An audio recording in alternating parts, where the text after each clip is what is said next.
Hello guys, नमस्कार।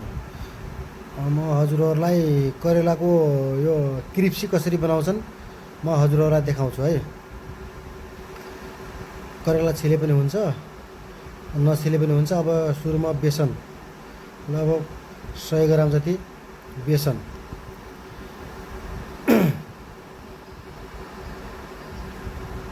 त्यसपछि थोरै सा कर्नफ्लोर, हल्का कर्नफ्लोर होइन, 50 ग्राम जति कर्नफ्लोर।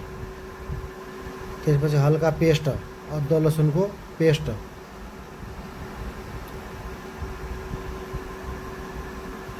त्यसपछि यो किचन किङ, किचनको राजा, त्यसपछि हल्का लाल मिर्च,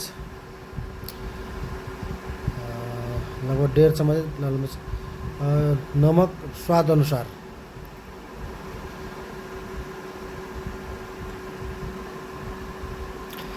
हल्का यो चाट मसला है।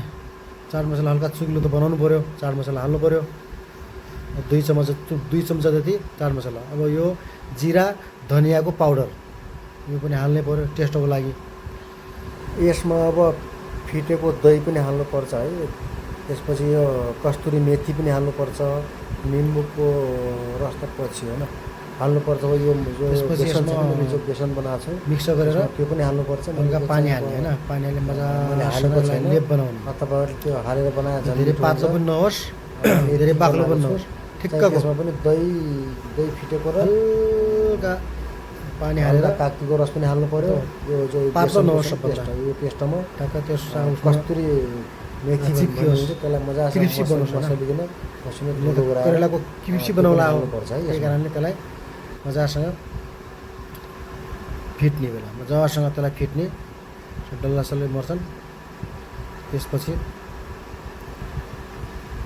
अब हल्का यो अजवाइन भन्छ कि ज्वानो भन्छ कि अजवाइन भन्छ, ज्वानो हाल्ने हल्का होइन।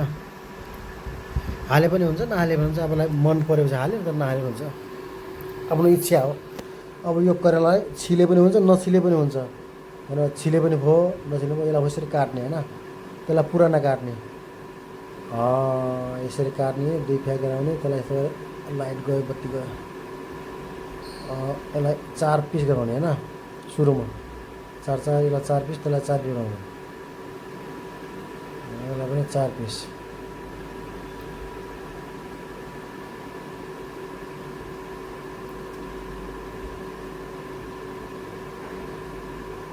त्यसपछि यसलाई फेरि अब त्यसलाई साना टुक्रा होइन, त काट्दैछु। क्यामेराम्यानले देखाउनुहोस्।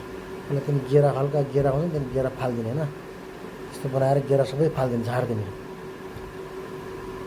त्यो भएर त्यसलाई चिर्ने, त्यसलाई साना पिस बनाउने क्या। हामीले त करेलाको भर्ता बनाउने, अरे भर्ता गरे क्रिप्सी बनाउने हो।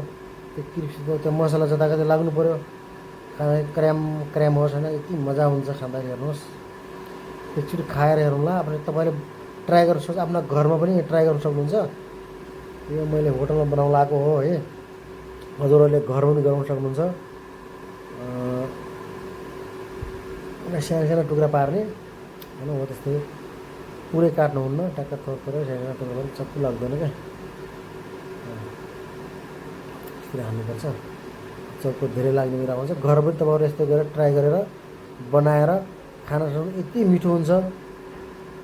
क्र्याम गरेर रोटीसँग खानु सक्नुहुन्छ, भातसँग खानु सक्नुहुन्छ। हेर्नु सबै भयो नि, सानो टुक्रा भयो। अब त्यसलाई सुरुमा यसलाई त अब पानीमा राख्नुपर्छ एकछिन, लगभग 10 मिनट जति पानीमा। बेसन त राख्यो होइन, बनाएको त्यो पेस्ट, त्यसपछि पानी, हल्का नुन, त्यो भिनेगर, त्यहाँ चुकिलो चिज राखेर त्यसलाई लगभग 15 मिनट, लगभग 10-15 मिनट राख्ने होइन। 10-15 मिनट राखेपछि त्यो पानी सबै झार्ने। मैले त अब तपाईँहरूलाई यो सिकाउनु लागि एकैछिन बनाएको छु होइन, एकैछिन राखेर निकालेको छु होइन। त्यो निकाल्नु हुँदैन। लगभग 10-15 मिनट त्यसलाई पानीमा राखिदिने। पानीमा राखेर त्यसलाई मजासँग पानी सुक्न दिने। त्यसपछि यसरी लगाएर पेस्ट, यसलाई यो पेस्टमा लगाउने, पुरै यसलाई पेस्टमा मजासँग पेस्ट लगाउने। हेर्नुहोस्, यस्तो गरेर मस्तसँग लगाउने पेस्ट हो। जताकतै जताकतलाई चाहिँ अब 5-10 मिनट फेरि यसलाई राख्नुहोस्, लगभग 10-15 मिनट राख्नुपर्छ। अब यसै गराएर 10-15 मिनट, अब यसलाई लगभग 15 मिनट राखेर यसलाई फेरि तेलमा फ्राई गर्नुपर्छ है। म तपाईँहरूलाई अब तेलमा कसरी फ्राई गर्ने त्यो पनि म तपाईँलाई सिकाउँछु है, म देखाउँछु या सिकाउँछु। जानेलाई ठिक छ, नजानेले अब हेर्नु होला, तपाईँहरूले घरमा पनि ट्राई गर्नु होला। घरमा पनि ट्राई गर्नु भने चाहिँ तपाईँहरूले पनि थाहा पाउन सक्नुहुन्छ यो कसरी बनाउनु पर्छ भने हजुरहरूलाई पनि थाहा हुनेछ। अब ल हेर्नु, यसरी फ्राई गर्नुपर्छ। हेर्नु चाहिँ यसरी हाल्ने होइन, हल्का यो टुप्पो पगार्नुपर्छ। त्यो जो ठेलो हुन्छ नि त्यसलाई एकछिन पगार्ने, त्यसलाई हल्का दाबेपछि त्यो के भन्छ त्यसलाई अलग अलग हुन्छ क्या। हेर्नु चाहिँ फेरि दाब्ने, दाबेर त्यसलाई छोडिदिने, त्यहाँ फेरि अर्कोलाई पनि हो त्यसै गरी लगाउने होइन, मसलासला लगाउने। त्यसपछि त्यसलाई पनि हो त्यस्तै गर्ने, एकछिन अड्डाउने होइन, यसरी अड्डाउने, ठेलो पक्रेर अड्डाउने। त्यसपछि त्यसलाई पनि अब त्यसलाई पनि त्यसै गरेर छोड्ने, त्यसलाई केही नचलाउने, मजासँग एकछिन त्यसलाई त्यस्तै पाक्न दिने। त्यसलाई चलाउनु हुँदैन है। यो मजासँग अब फ्राई हुन्छ। अब यसलाई पाकिसक्योहरू छ, पाकिसक्यो, यसलाई निकाल्ने। यसलाई निकालेर एउटा प्लेटमा राख्ने। त्यसपछि अब तपाईँहरू यसलाई रोटीसँग भातसँग पनि खान सक्नुहुन्छ है, पिस बनाएर।